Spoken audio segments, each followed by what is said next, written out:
Hello. Um, Earlier, I made a live stream about sex versus technology, religion, politics, and governance. I promised that it was part one. However, because of some network challenges, it was interrupted. So I decided to regrade it. But this time around, it is not through live stream. Yeah, so I will post it after recording it. Yes.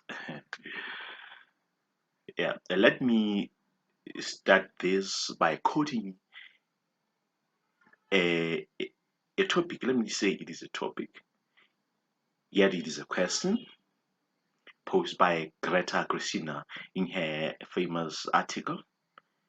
Yeah, she is a feminist. She is also an atheist. Yeah, she wants to know much about sex. She talks about sex. She answers the question she asked. She said, "Are we having sex now or what?" Yeah, in that she touched a lot of issues. Yeah, so she exploited that and regarded sex in different ways. She shows that sex is not only through genital penetrations. It also, to some extent, includes imaginations. Um, Even though most of those come as questions, yeah, she somehow agrees that even imagination brings sexual gratification. Mhm. Maybe this doesn't deviate much from what is found in the books compiled as the Holy Bible. In there, it is shown that Jesus says it is not merely a problem when a person does actual act or adultery or those things, but also through imagination. Because in there, Jesus says, when you are thinking about it, it is already done. So, Grata Christina says, even talking with people, sometimes it happens that something crosses your mind, you feel sexually aroused. Then she wants to know, are we having sex now or what? Yeah, there are a lot of things there. I'll not talk much about them. Having ideas about sex in a broader spectrum may enlighten a person into what they may do or anticipate in various areas and persons of interest pertaining to sex, because directly and or indirectly some acts, ideologies, philosophies, politics, technologies, economical and social logical lives affect us. So if we are doing sex or having sex, how are we doing it? Are there any things that may confine our sexual acts? Do we have any ideologies that may try to scrutinize those things? uh, I'm imagining in case a person assumes doing sex with somebody just in the mind. How can law act on that? Can somebody sue a person in court and says, the person looked me somehow? The way he looked at me or she looked at me, it seems like she was already having sex with me or he was already having sex with me. So I sue him for having sex, unlawful sex, or sex that we didn't agree with or on. I think you understand that if we are talking about sex as actual penetration or touching or even thinking, we may want to know a number of things. Yeah, so let's look at what Chris Siliza says. This guy is the editor general of the CNN. On Monday of the 7th November 2022, he said that people should be vigilant about the potential rise of authoritarian politicians who may wipe out cornerstones like the rule of law for furthering their own political ambitions. How does this fit into sex, technology, religion, politics, and governance? Of course, it does. If we're talking about the rule of law, how do we indeed define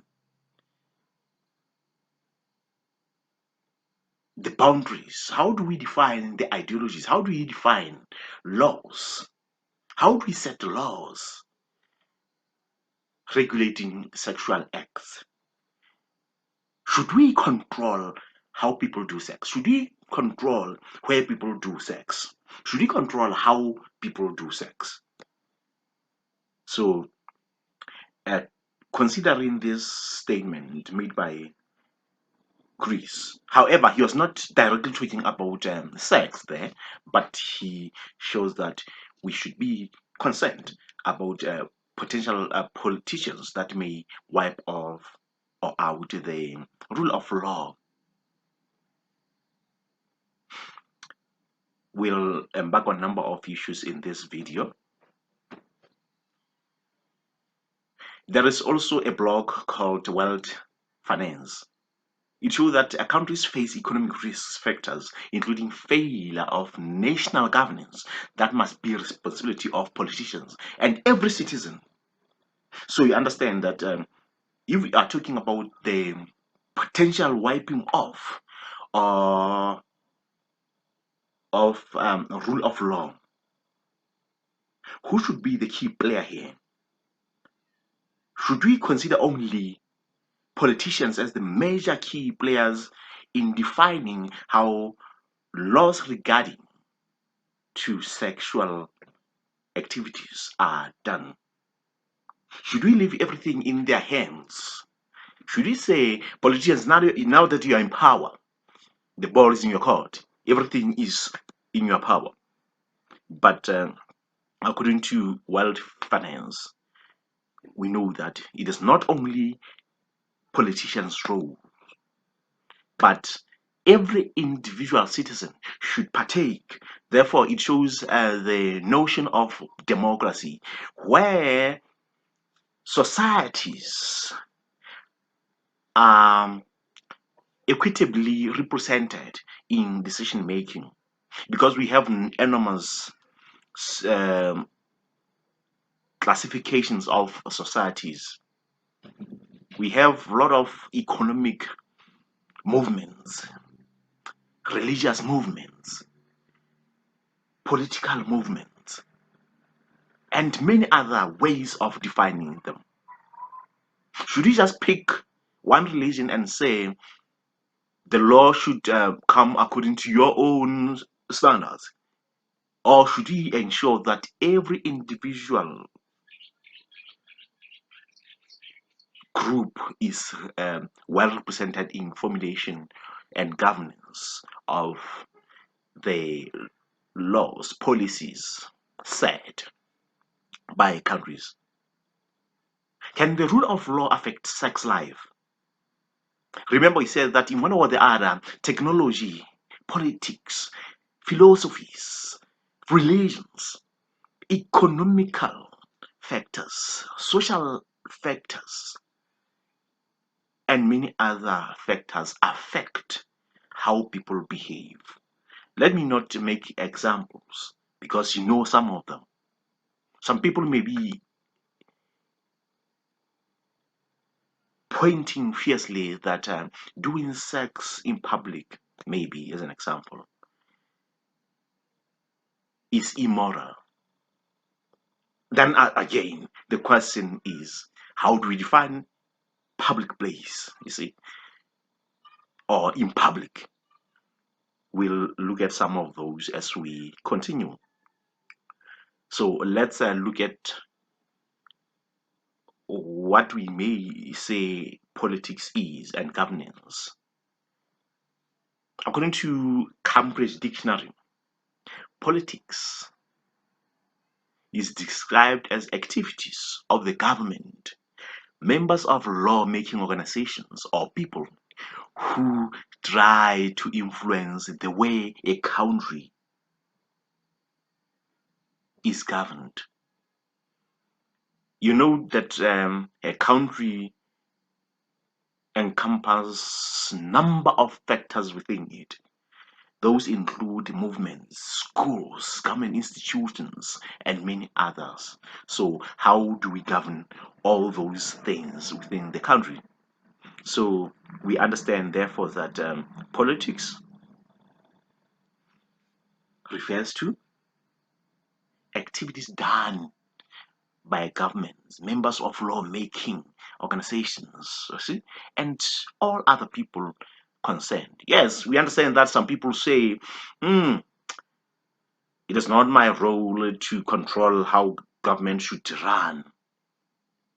Whatever that comes my way, let it be. Some say so. This brings us to the description of governance.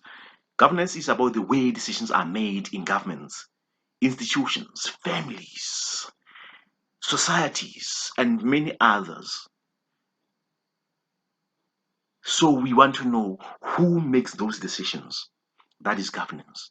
How stakeholders influence decision making. Like we said, in democratic governance, we ensure that people are fairly represented in decision making in governance. It is not merely a councillor, a community councillor.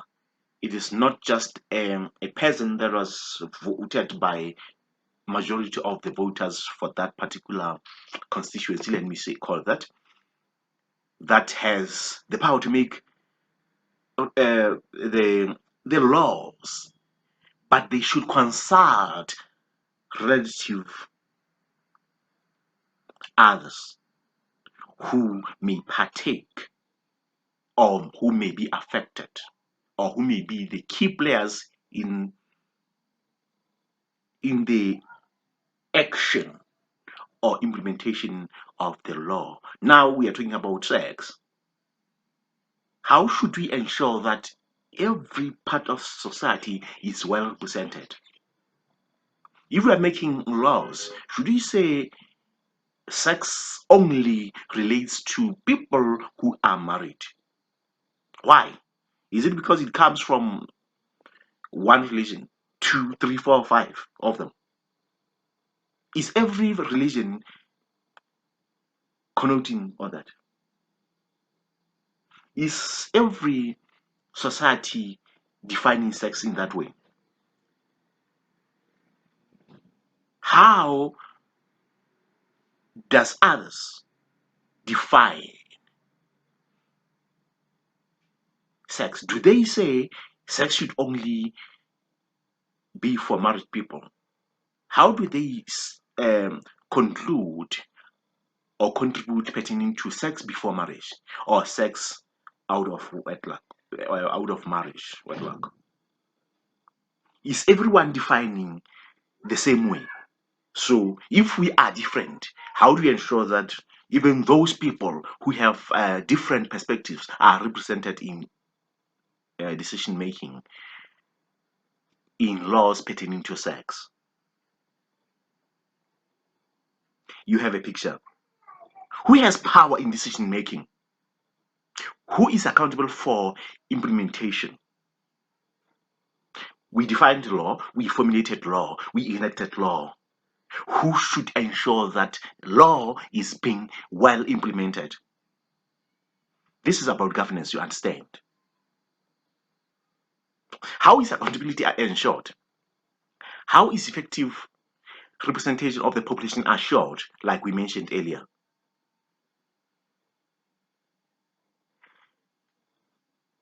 Governance today, this is a blog, of course, on the internet, says that governance is the system by which entities are directed and controlled. Governance influences how an organization's objectives are set and achieved, how risk is monitored and addressed, and how performance is optimized. So, if we are talking about laws pertaining to sex, how do you ensure that those are effective? Um, Recently, we realized that some states in America are trying to come up with a number of laws defining sex. We know that there's one country in the world that permits people to do bestiality. I mean bestiality. And one country has been scrutinizing whether people should be permitted to do abortion. And the debate came, they said abortion should be entirely illegal, irrespective of whether the person had been raped, whether the person is a minor or not. They assume that if a person is allowed to abort pregnancy, that may infringe that feature's freedom of life. They also assume that that might be somebody with potential necessary skills for handling some solutions, or handling some problems, I mean, formulating some solutions. We understand that people have different levels in their aptitudes. So they are debating that. Now, how do we define rape? Okay, we'll come to that as we go on. So, as we have earlier showed, this postulates the element of human interaction in a given structured society. Social factors, including sex life, are as thus indispensable in politics and governments. So you understand that we cannot ignore that sex is there. Some people show that sex is a good thing, but they say there must be boundaries. Heads of state decided to implement comprehensive sexual education in school and out of school so that people will understand, because they say people have been taught day in, day out about things like sexually transmitted diseases. People have been taught about um, consequences of doing unprotected sex, such as unplanned pregnancy, potential abortions, potential deaths, and so on and so forth. So they say, despite all the efforts made, people continue to do sex. People continue to have children out of wedlock. People continue to have children that are not planned. People continue to rape. Sorry. People continue to infect or get infected. So they said, let's come up with comprehensive education pertaining to sex, because apparently we have been overlooking some factors. some issues. Let's try to come up with every element that is necessary. How should one propose for sex? Who should have the right to do that? And so on and so forth. Those are included under sexual, in fact, under comprehensive sexual education or life-based sexual education. Comprehensive sexual education covers benefits of sex, responsibilities among others by males, females, and transgenders under homosexuality, heterosexuality, and bisexuality. You understand that? Let me not be misunderstood. I'm trying to show you how politics, economy, social factors, and technological factors affect one's sex life. Yeah, there are some people who don't even consider sex. Some decide to have celibacy as their principle. Let me not quote a lot of things under those areas now. Like I mentioned, comprehensive sex education covers, among others, the purposes of sex. We know that when one does sex, possibly there comes a child. Possibly there comes pleasure. So Center for Women's Health has said that besides reproduction and pleasure, sex triggers a diversity or diverse of neurotransmitters that impact brains and numerous other organs in our bodies. So benefits of sex include procreation or reproduction, if you like, or multiplication of people, if you understand what I mean. However, know that sex does not only happen or occur in human beings, even in other mammals. But now let's confine it under human beings. However, we talked about bestiality. We'll cover that. Should human beings have sex with animals, birds and likes, fish, we'll talk about that under bestiality. So another benefit of sex is controlled blood pressure. They assume that when people are having good sex, remember we said we are quoting Center for Women's Health, they assume that blood pressure can be controlled as well as immune system, therefore better heart health. Besides that, they assume that a person that does sex well, of course, has developed self-esteem. Maybe they did study and they found that and on average majority of people who were doing better sex developed self-esteem. Those who didn't do sex well did not develop self-esteem better. So they also assume that better sex or well sex, good enough of it, decreases depression and anxiety. It also increases libido. They assume that when a person has pain anywhere in the body, of course, right, they didn't mention which areas, but maybe some areas or all pains in the body. They assume that well sex or good enough of sex provides natural and immediate pain relief. And they also assume that it regulates one's sleeping times, so a person has better sleep when he or she does enough sex or good sex.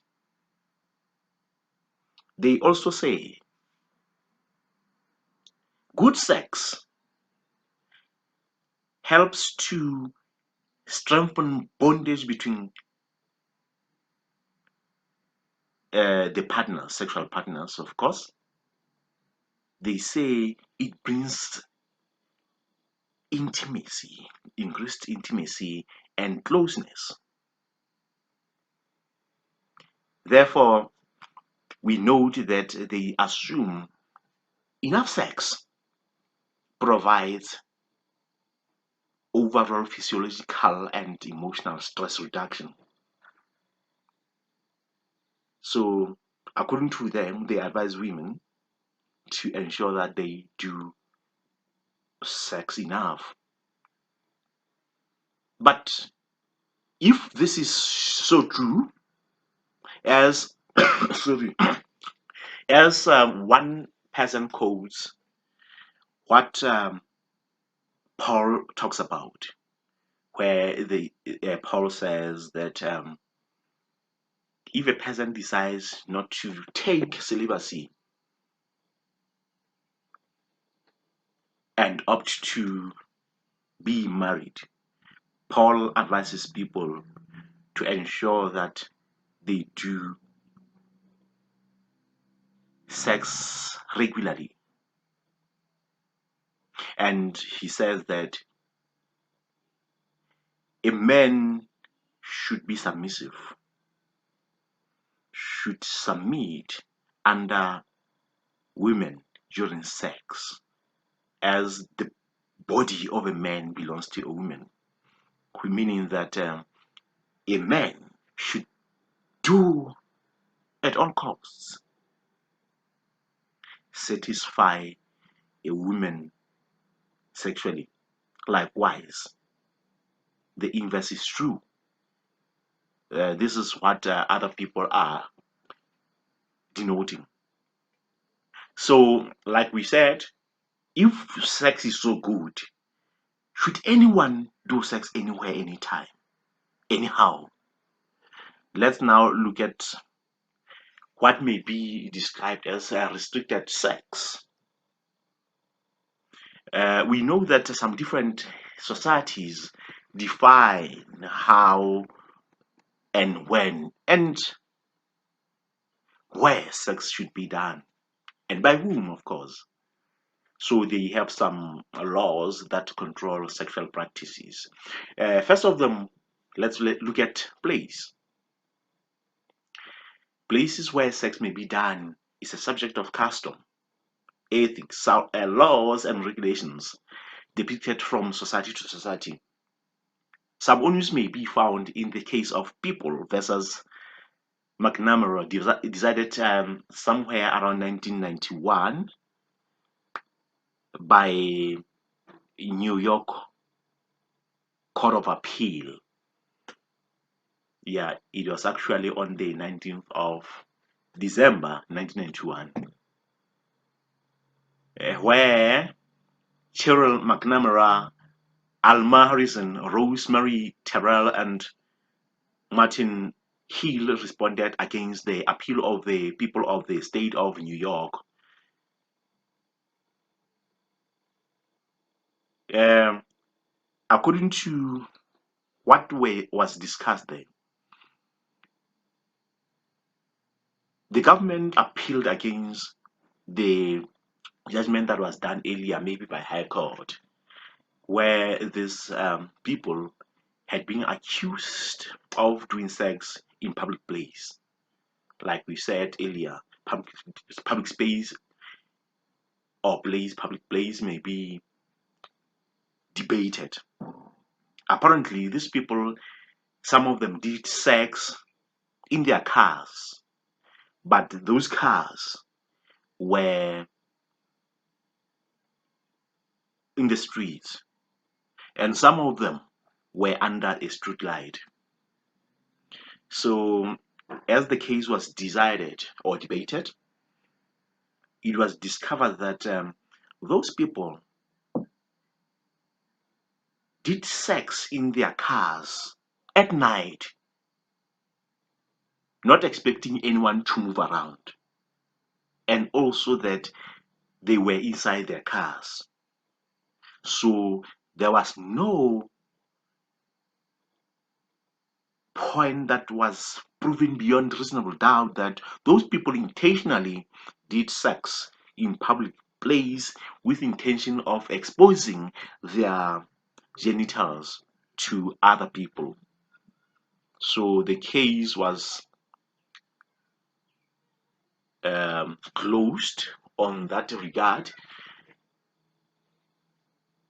allowing those people their freedom.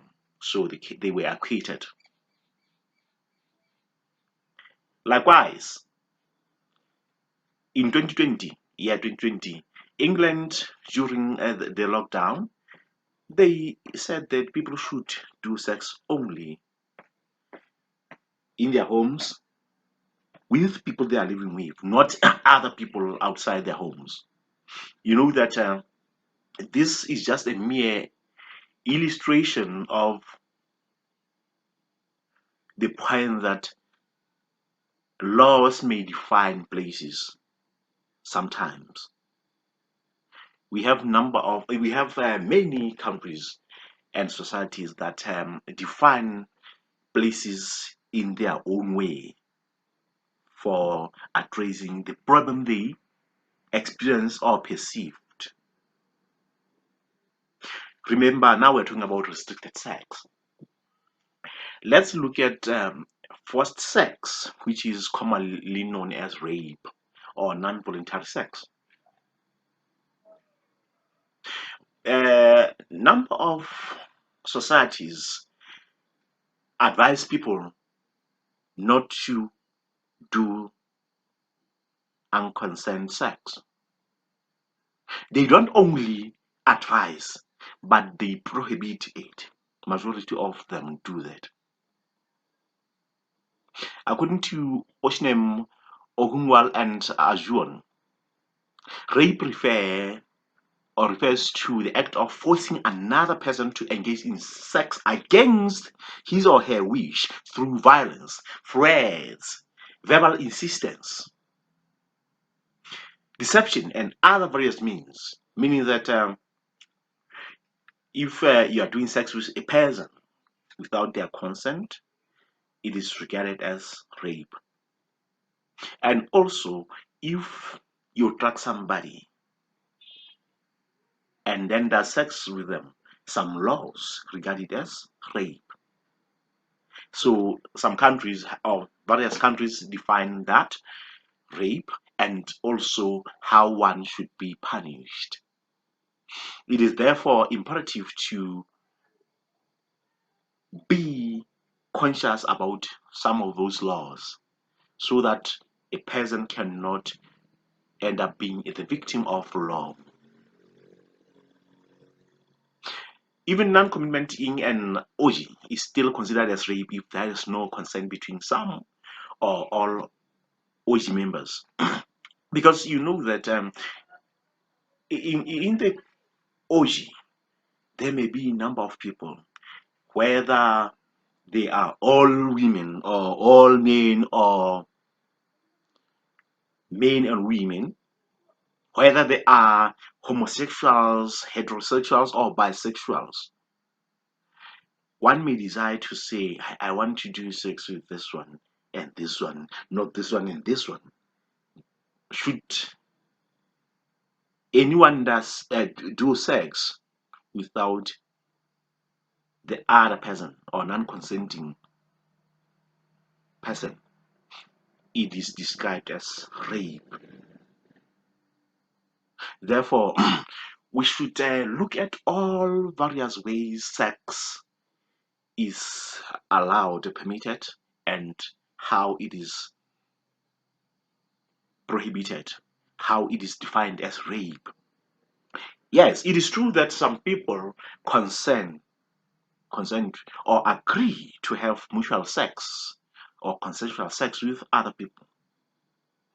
But are those individuals within the bounds of law, or are they classified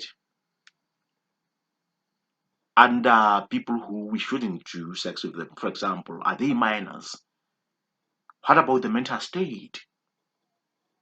And so on and so forth.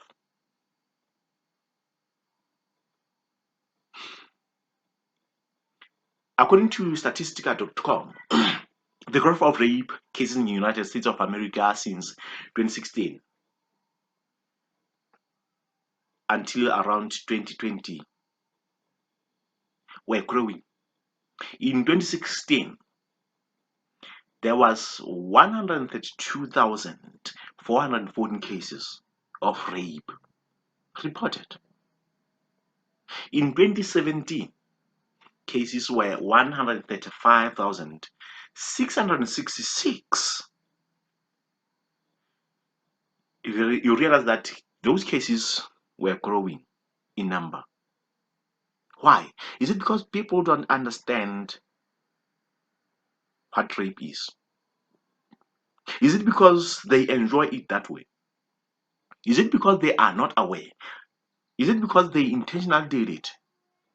Is it because there was consensual sex, but later one decided to call it rape?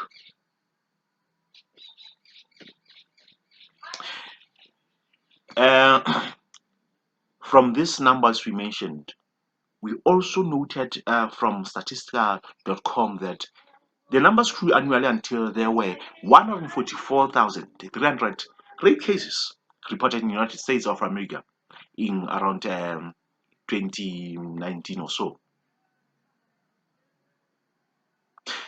Unfortunately, it is assumed that more than 97% of cases of rape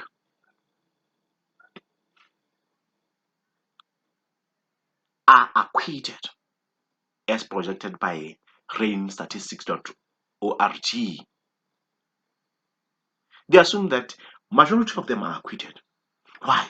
Is it because those people falsely claimed rape? Is it because something happened somewhere along the line?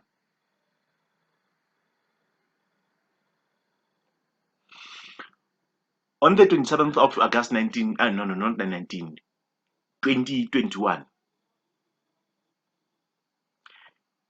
Mehak Diman said that a majority of rape cases are acquitted mainly because of hostility and alleged victims of rape or accusers, if we may put it that way. You see, a person accuses somebody with rape, but when the case continues, the person becomes non-cooperative. Why? Is it because those people, when they reported rape because of some force behind, some duress? Did somebody say, if you don't report this case, I'll do 1, 2, 3, 4? And later on, when they came back to their consciousness, they realized that we were doing something wrong. Or is it because somebody bribed them? Is it because they intentionally decided to frame those people? Is it because it was actually rape, but their conscience came again and said, let's forgive these people, or whatever that might have happened? But according to these people, we mentioned here, more than 96% of cases are acquitted. Notwithstanding a prevalence of sex and rape, we also recall that there are some people who are direct children or descendants of rapists. Yeah, some people rape people or rape others, and offspring comes. A child is born. Like we mentioned earlier, that at this one stage, debated whether a raped person should do abortion or not. Just like we know that some people were raped but decided not to kill the children. Some people were raped by people they know and they love. Some were raped by people who have authority over the victims. Some were raped by people they don't even know. But because of a number of things, other people, some victims decided not to do abortion. Maybe because of their ideologies and so on and so forth. We can remember the case of the rebels somewhere in Africa. They kidnapped some school children in one Islamic school. At some point in time, they decided to do sex with them. They raped some. Maybe they had consensual sex with others. But some of those victims decided not to do abortion, decided not to leave the rebels' places. They said, they raped us already, we have their children, they are now our husbands.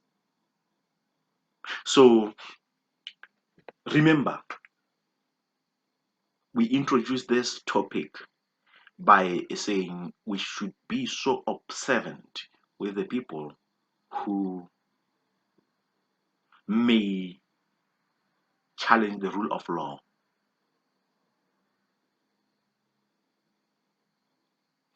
So this says that we should ensure that we have people that are well representing others.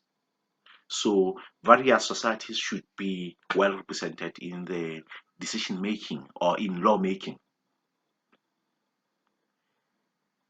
so that the laws should not confine people against their will,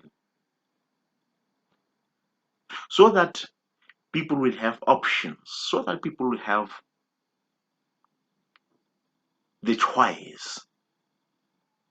Because some people decide to have things according to their own consciousness, according to their own judgment.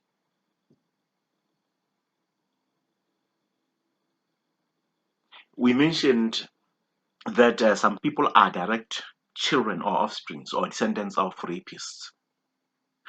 They include a number of them. Let's make an example with few. There's this woman called Eartha Kitt. This woman was a singer before her death. One of her songs is for Santa. Santa, yeah. She mentions or she sings about Santa baby, and she has hope in Santa, hoping that Santa will bring her gifts, including rings, those elegant things, with those beautiful things, in that song. Some people sang it again, reproduced it afterwards. It is sung normally around this time as Christmas is coming. We know that there are various cultures, and around this time, we know Santa will be there with some gifts. Um, and in that song, Eartha Kitt hopes that Santa will fulfill her wishes. Because of the challenges, her mother didn't bring her up. She was adopted by maybe two people.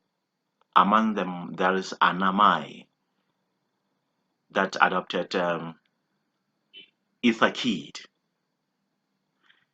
Oprah Winfrey, though she was not the victim, was not the child coming from rape, she was born out of wedlock. She was coincidentally adopted by Hattie Mai Presley Lee. I say coincidentally because Eartha Kitt was adopted by Anna Mai. Oprah was adopted by Hattie Mai. So I say it's a coincidence that these people um, are good with adoption, maybe. Yeah. In my language, I would say, "Ngwana mai." Yeah, a child be given to my. Yeah, that is a vulnerable child like those. Yeah, be given to my. Yeah.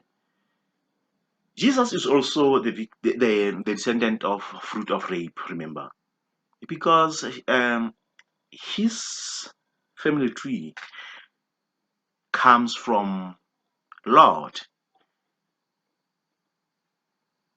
Lord's daughters dragged him. That is, they dragged their own father. When he was drunk, they slept with him. They slept with their own father and they made children. They raped their father and made children. That is where Jesus comes from. So you see, Jesus was the descendant of rape. If it wasn't because of that rape, maybe Jesus wouldn't have been born. Maybe Jesus would have come from a different family. Maybe. Remember, this doesn't say which religion is superior than another. As you'll note, as we continue, we will quote some other religions. Yeah, it's because we need to extrapolate number of things. We shouldn't just be biased, assuming that all people are from one denomination or one ideology and the likes. We should indeed acknowledge that we have diversity in the society. Mm. When we are taught how to interact with other people in the society or under social psychology, under organizational behaviors, under leadership, under management, and all other things in education or in any sphere, in any field, we need to understand that we are different. We shouldn't discriminate other people from others. Even laws prohibit discrimination. However, some laws allow discrimination. Yes, to some extent, discrimination is allowed, such as giving priority to citizens of the country when employing. Yet we said no one should be discriminated against based on their race or region and the likes.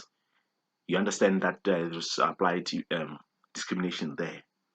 We say priority, yet we say no one should be discriminated against based on those things we mentioned, amongst others. Yeah. It is also alleged that Muammar Gaddafi is a product of rape too. It is assumed that it is alleged that when the soldiers from United States of America went there, maybe to Libya for their missions, they raped Muammar Gaddafi's mother. It is alleged that way, and he apparently hated Americans. He probably hated American soldiers because of that, as it is alleged. However, later on in the international court, it was debated that Muammar Gaddafi raped a number of people. So Muammar Gaddafi became uh, the rapist, despite him being the fruit of rape. Is it because he suddenly said, I wouldn't have been born if it wasn't because of rape, so let me just multiply my own way according to the culture of my family tree? Maybe he said, rape is in my bloodstream, maybe.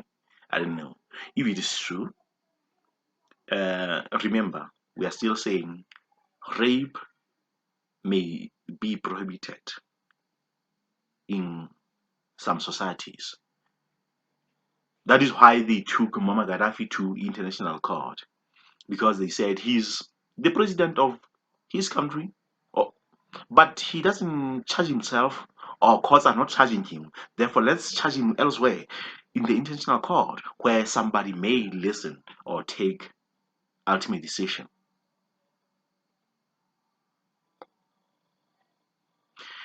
Some people opt to avoid raping at all costs. So some of them resort to spending some resources on prostitutes. Uh, is prostitution allowed? Is prostitution allowed? Prostitution is selling sex practices by a female, male or transgender, and or transvestibles. Yeah, you know, there are people who are female, there are those who are male, there are those who are transgenders, others are just ordinary people, but they decide to be transvestites. So, you know, a transvestite is a person that wears clothes of the opposite sex. If a person is a male but wears female clothes, not necessarily being the homosexual, you see, so prostitution may include those things. You understand that transvestites are under any category. They may be homosexuals, may be heterosexuals, and or bisexuals. So since we are still talking about prostitution, we need to show that it is viewed differently across the globe, across societies.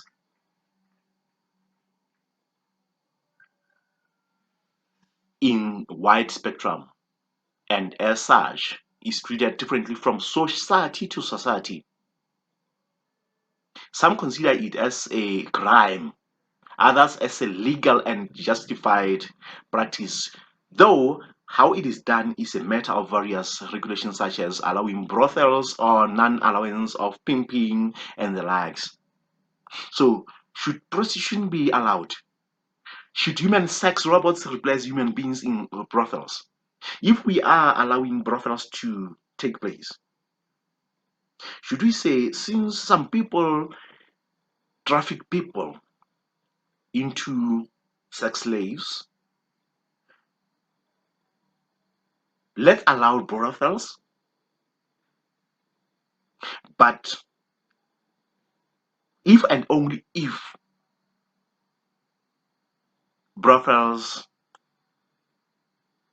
use robots for sex, people come and pay for doing sex with robots. Should we say that? So you understand that technology affects us in one way or the other. It's because there are human robots out there. There are some small toys that are being used, and bit by bit they are replacing human beings, or there are alternatives. Some people decide not to marry and decide to have sex toys or sex robots. Some are already married, but they say, on top of my men or women, I have sex toys or robots that are used when my partner is not here or not around, or we may use them together during sex.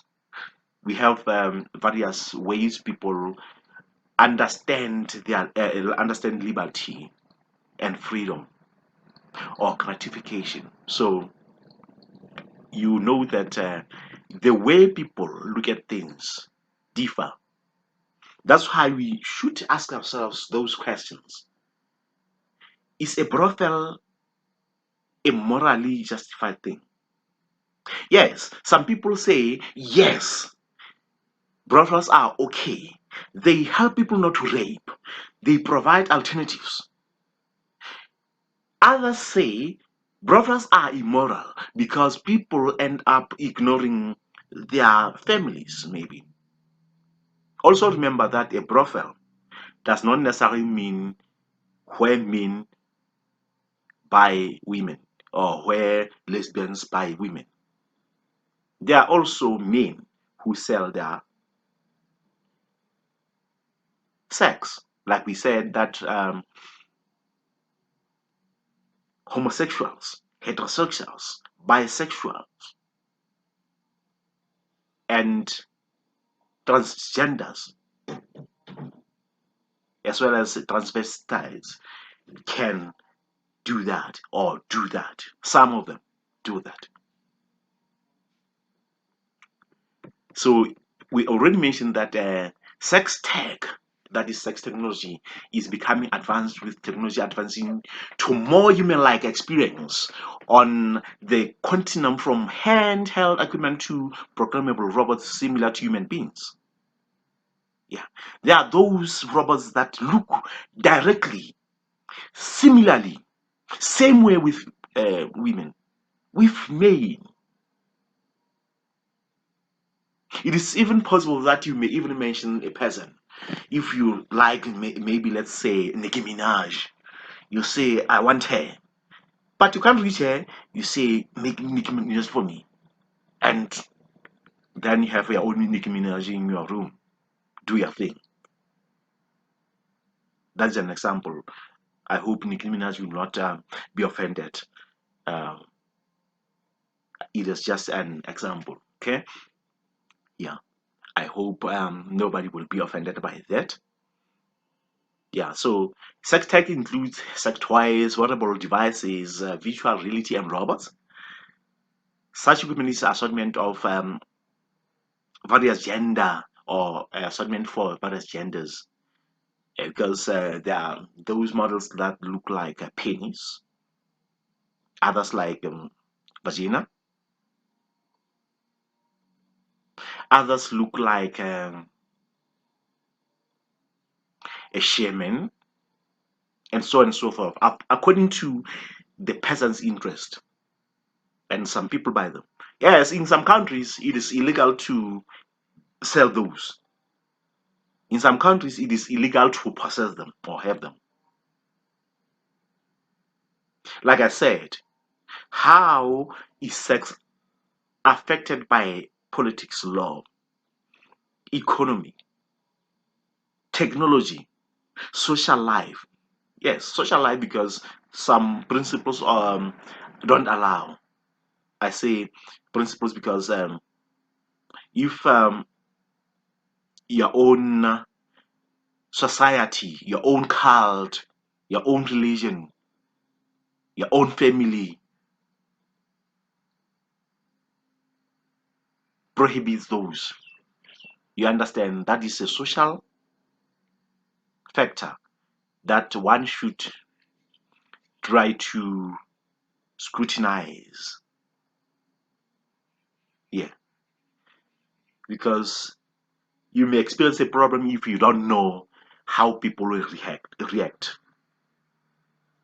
Knowing may help you to avoid or approach it with caution.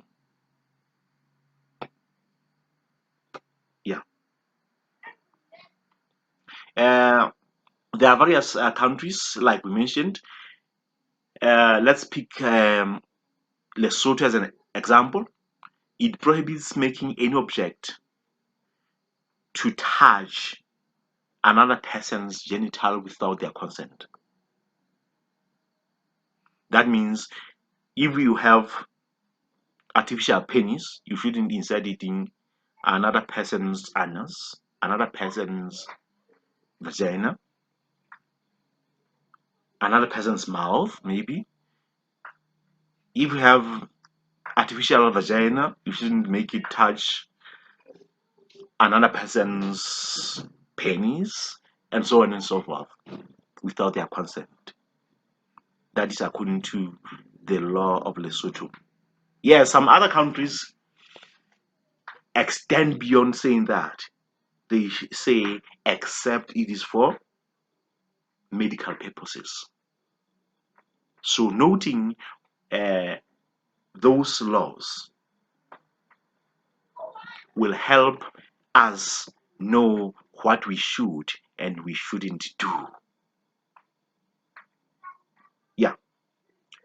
Some societies do not allow selling of sex tech, like I mentioned earlier, that substitutes human genitals, such as in Alabama, where the ruling was made based on interest of the state in protecting public morality, meaning that they do not allow people to use sex tech at all for moral sake, as shown by Gary Merchant and Kira Gambins Bear on their writing.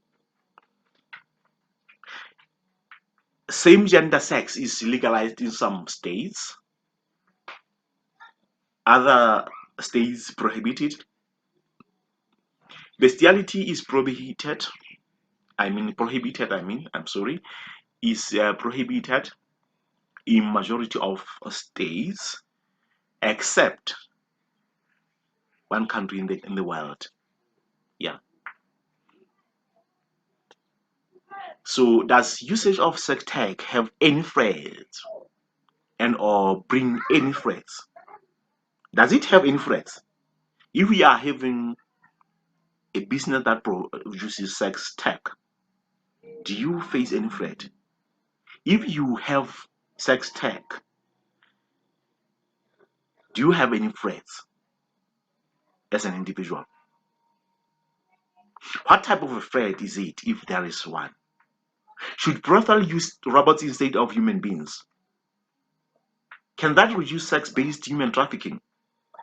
Should robots be made in the form of any infant, human being, animal, or bird? That one may say, I want to have sex with this type of an animal.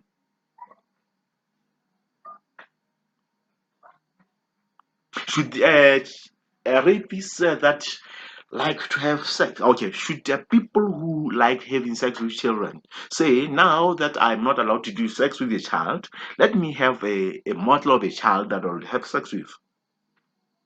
Should we do that? Those are some of the questions we should think about when we are thinking about sex, politics, religion, technology, and sociological factors around us.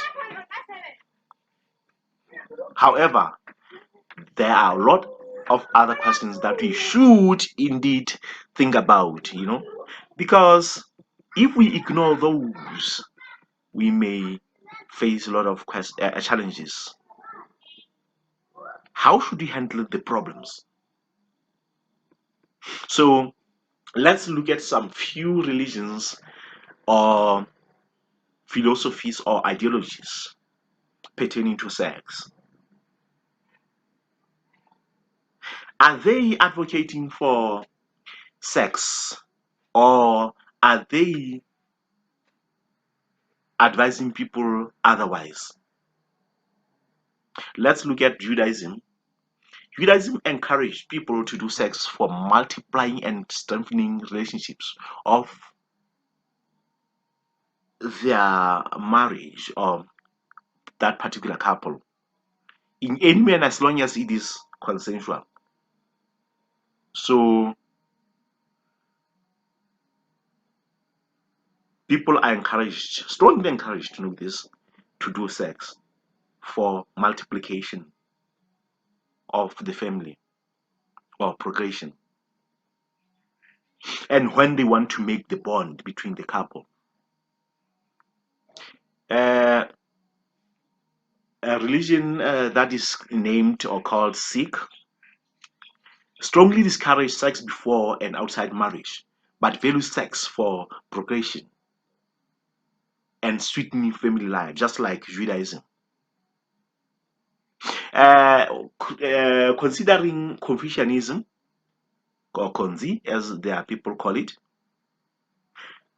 they don't consider talking about sex as a moral thing. So talking about sex is regarded as a taboo in Confucianism or Konzi.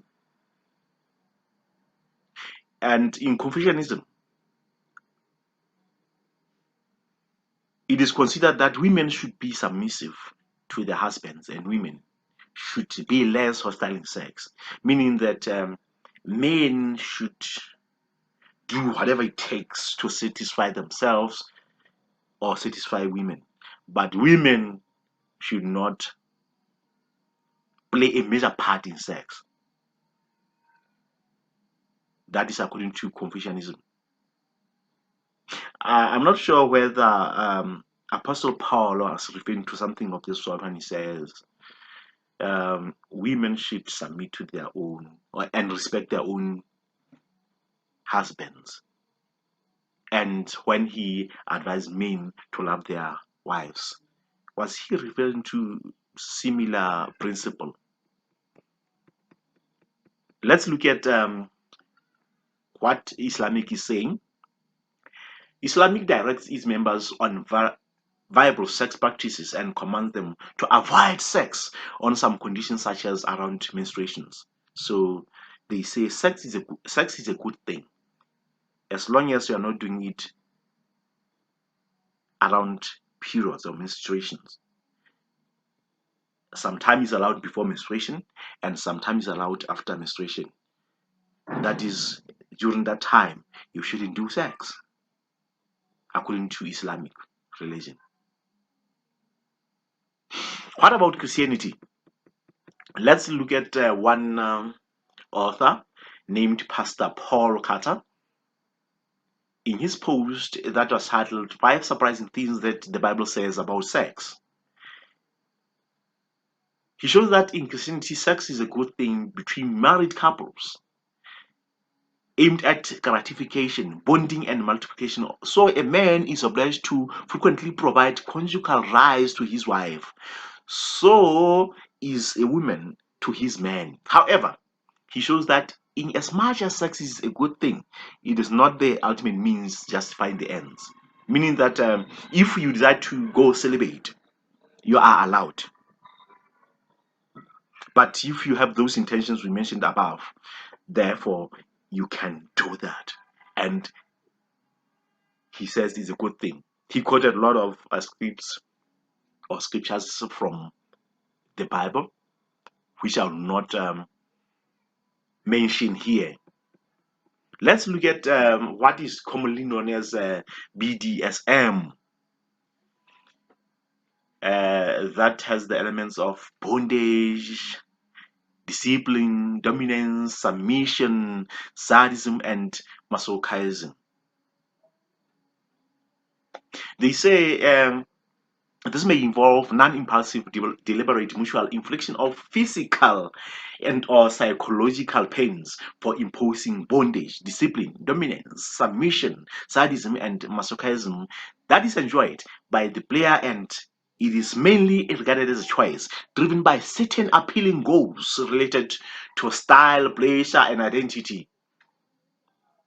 Some people that include Dr. Joseph Milino has said that doers of this act may have psychological problems if the results of the act brings any problems to the participant's life, work, profession, and so on. They say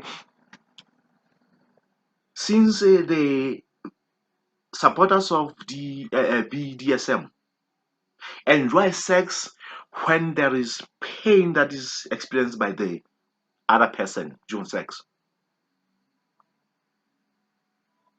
they say it is a problem if that other person has negative consequences in their life,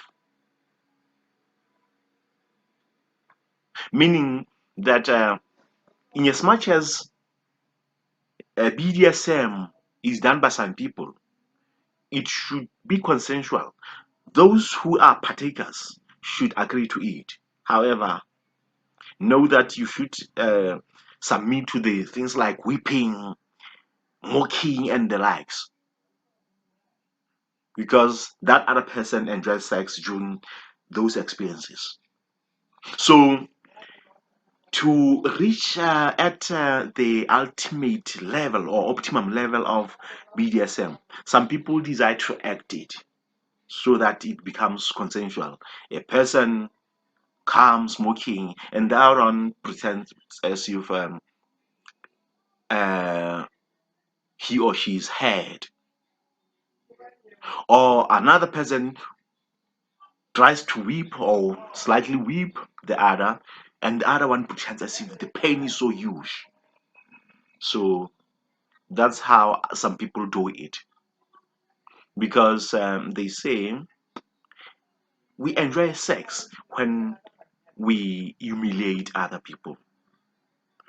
Yeah, remember, still talking about some philosophies, ideologies, and religions here related to sex. Let's look at atheism. On the 25th of May in 2011, Susan Donaldson James said that atheists have the best sex life. In their study, they discovered that. On the other hand, or someone called Philip McElroy showed that there are various ways atheists make their identity, and the way they view the world is so diverse. Atheists have no problem with people having sexual gratification in any manner, as long as they have sexual liberty, as long as they enjoy sex, and as long as their acts are within the pyramids and bounds of law. So, since atheism is so diverse, there are different ways people view atheism. Just like some people have different perspectives in different religions. A religion is one, but there are various denominations. One denomination attacking another. The question is, why are they attacking each other? Is it because their practices are different from the general principle of such religion? Or the principle is there, but people decide to deviate from the standard principle? That is not my point now. I am highlighting how some religions, how some ideologies are viewing sex. Remember, I said that sex is affected directly or indirectly by technology, social life, politics, economy. Imagine um, sex toy is allowed. The size of your wallet will determine what you buy. Maybe you'll be holding something in your hand for satisfying your sexual desires, or maybe you'll be holding a robot similar in size with human beings. And like I said, they are so different. Some of them have voices, they are programmed, they sense how a person behaves. When they realize, they sense some emotions in a person, they know this might be climax. They act as if they are already on climax. Robots of today, sex tech. There are various of them. They act differently because they are designed in that way. Their costs vary based on what you want. Should we sell sex tech? Can sex tech reduce rape? Can sex tech reduce human trafficking? Should I be allowed to have a model of that person I want? Let me say, the president of that country, that lady. Should I have that actor in my house as a sex toy? Should she know that I have her in my house as a sex toy? Should she allow me to have her as a sex toy? So remember, we said we should be observant and vigilant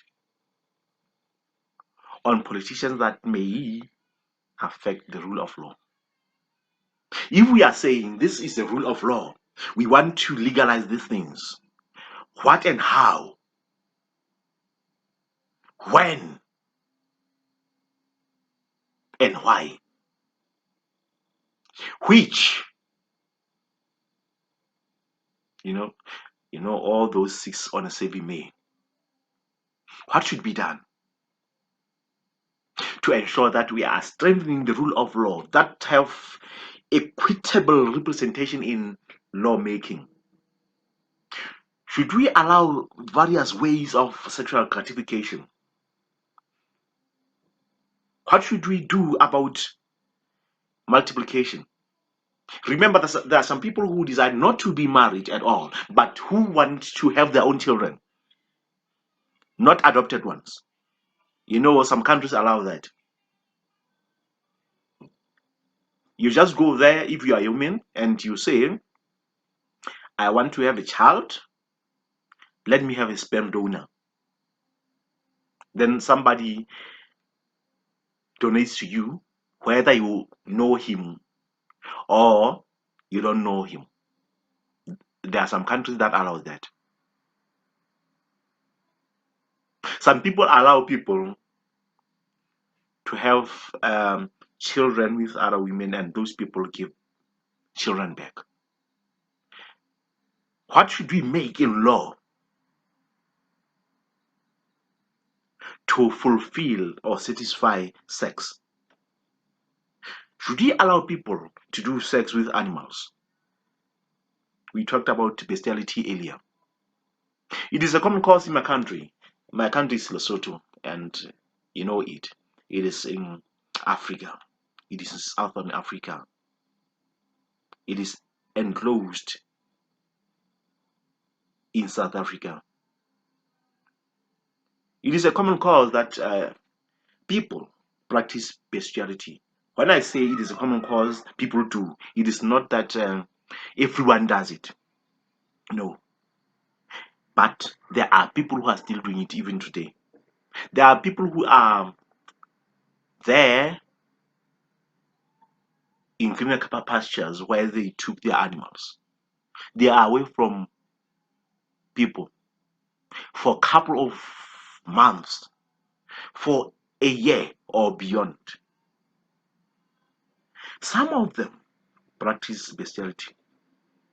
Some of them do sex with animals there. Law is there prohibiting them to do sex with animals. We hear some cases day in, day out. Men doing sex with dogs. Remember, some countries allow it, but Lesotho doesn't. Were those people considered when law was made? Or the activists were the only people that were engaged in making that law? Or is it because of the influence of some religions, as their principles depict that people shouldn't practice bestiality? So they did copy and paste from their own religions, and it was done as law. I'm making an example of Lesotho. So is the case with many countries. Remember, I'm not saying people should be allowed to do sex with animals. People should have fair representation in a morally justified way of sex. Because in the culture of Lesotho, people have been practicing polygamy, marrying as much women as they want, marrying as much wives as they want. It had been done earlier on. and some people are still practicing it even today. But some laws, English Dutch laws, and all other laws came, influenced the way the Basotho people practiced. Religions came and influenced the way people practiced. Should we say sex should be done only by a man and a woman, not in polygamy? Should we say sex is not allowed in homosexuals? Should we say sex is not allowed by bisexuals, and so on and so forth? How should we ensure that all people are well represented in lawmaking? I just illustrated with few religions here. There are number of religions. There are number of philosophies. Some of them say liberty, as long as it doesn't hurt anyone. When you are a politician, you should carefully consider things. Today, we may say it is wrong to do sex with animals. Today, we may say it is wrong to do sex with toys. Today, we may say it is wrong to have polygamy. Today, we may say it is wrong to have sex with people within certain age categories. Maybe tomorrow, some factors will influence change of that law. Let's imagine if it happens that there are one out of 100 men, one man out of 100 women born every day. Will we say polygamy is a must? Or will we say now we allow adopting children? Or will we say we allow people to have children out of wedlock?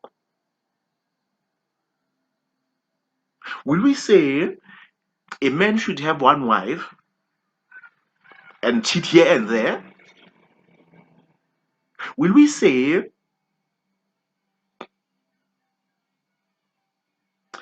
now homosexuality is allowed? Let's allow these women be lesbians. However, changes have been made. These questions that I'm asking are just random thoughts. Yes, there are some laws that are already enacted,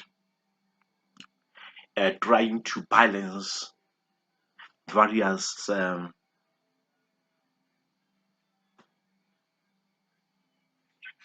parts or sectors of the society so that they are well represented under each law. So you understand that it is imperative to acknowledge the existence of some societies. The question is, are they hating anyone? If we allow sex toys, how should one use them? Where should one use them? I remember the case whereby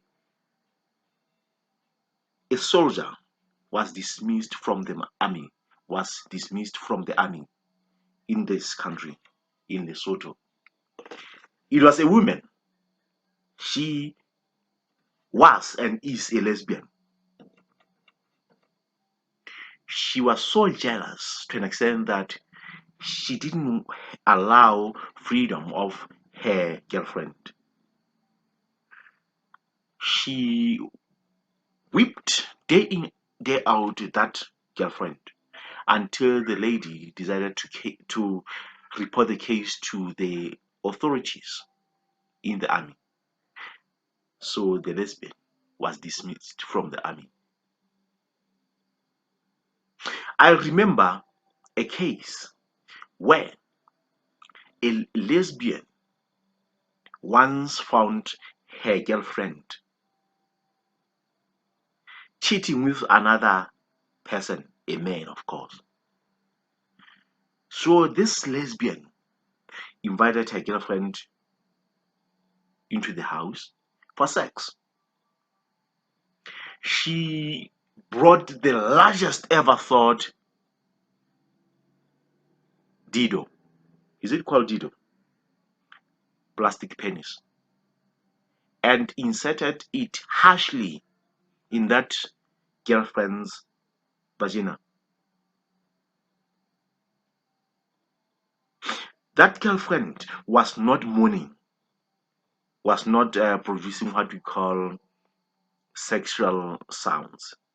She was crying heavily because her friend was torturing her. How should we use those? Was it consensual or was it rape? Does rape happen between lesbians?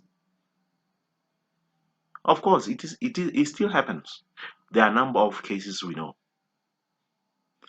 Remember, I'm not advocating for any way that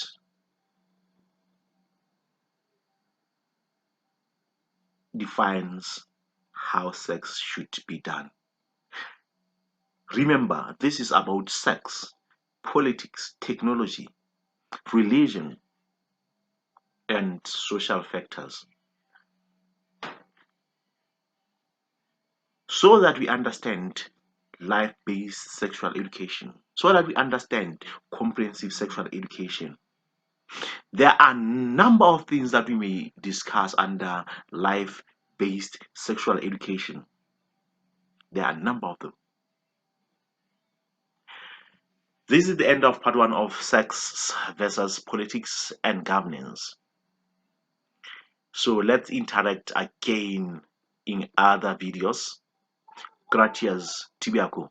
Shalom. 再见。Till we